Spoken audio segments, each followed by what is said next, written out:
Former FBI special agent and MSNBC national security analyst Clint Watts joins me now. So, Clint, we've gone through this before, but there's something extra alarming about now hearing that the intelligence community has already briefed elected officials about what Russia is doing, and it's still happening anyway. First of all, Clint, what should we read into the fact that the intel community confirmed this almost immediately after Fiona Hill testified? It's not surprising because you could actually see this in overt Russian propaganda going back early this past spring. This was repeated in their circles.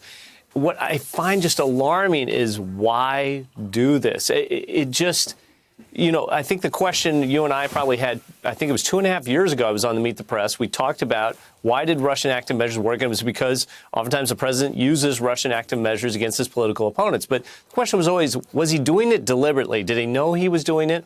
Or was information drifting into his orbit that he thought useful politically, and so he would accidentally repurpose it? What you're seeing now is they know, the Republican congressmen that are repeating it on Capitol Hill, the president knows this. They have been briefed. This came from Russia. This is a Russian conspiracy, and it has not stopped them one bit. And in fact, they've doubled down on it. We saw it consistently throughout this week.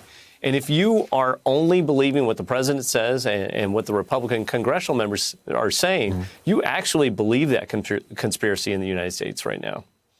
I think there's quite a few Americans that do believe this, and to the point where it may paralyze us as a republic for a bit.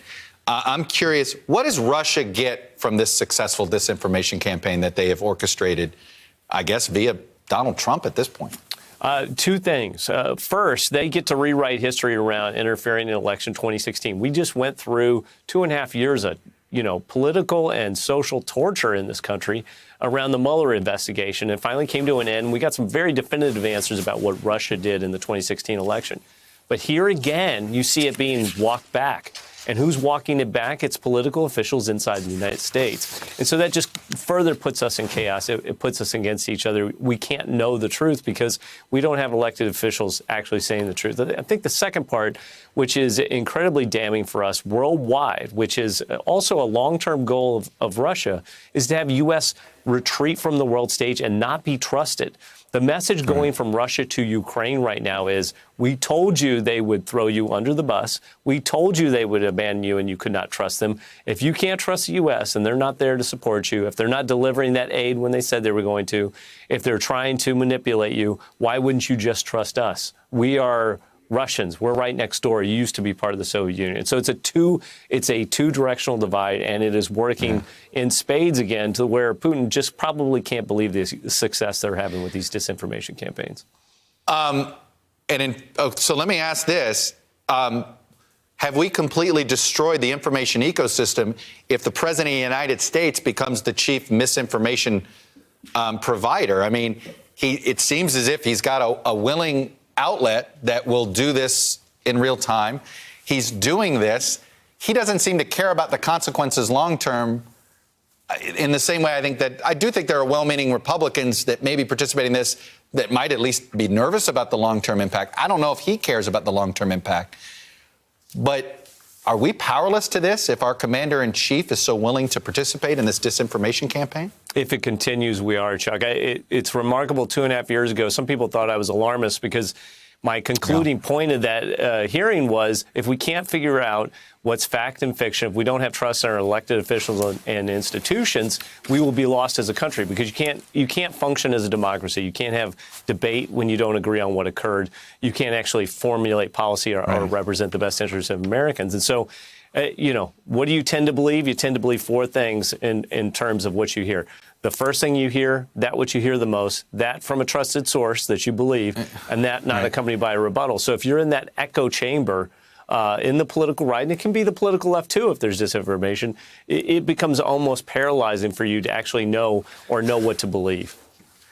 There was an interesting story earlier this week about a former Fox News exec who sort of is in the fake news business, got involved in Macedonia. You and I think, went down this road before. But I want to pull out this quote because I think it shows you that there's a business incentive that particularly social media companies have helped create. Here's what Ken LaCourt's his name. Here's what he said. I wanted to try to find middle ground. Unfortunately, the things that work best right now are hyperactive politics. On one hand, that's at odds with what I want to do. But you can be more successful by playing the edgy clickbait game. And he added, where does that line turn from good business to that's sleazy? Which, of course, I want to say is, oh, I think you're at that line, sir. But yeah, I think he's well past that line. We're in deep sleazy, I think, at this point.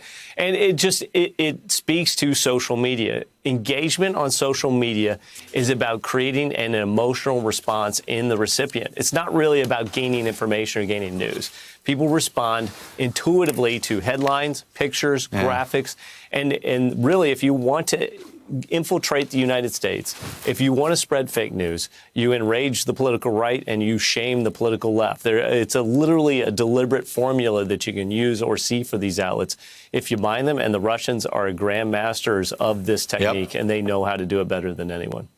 Well, and again, our current political leader is willing to pass it on. Clint Watts, thank you very much for sharing your expertise with us.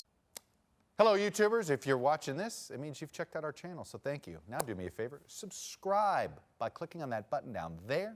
Click on any of the videos to watch the latest interviews and highlights from MTP Daily and MSNBC. You can get more Meet the Press content every morning in the First Read newsletter. If you're tired of content that you don't know anything about where it came from, you don't have to have that problem with us. NBC News, MSNBC, MTP, and the Meet the Press mindset right here for you on YouTube. Subscribe now.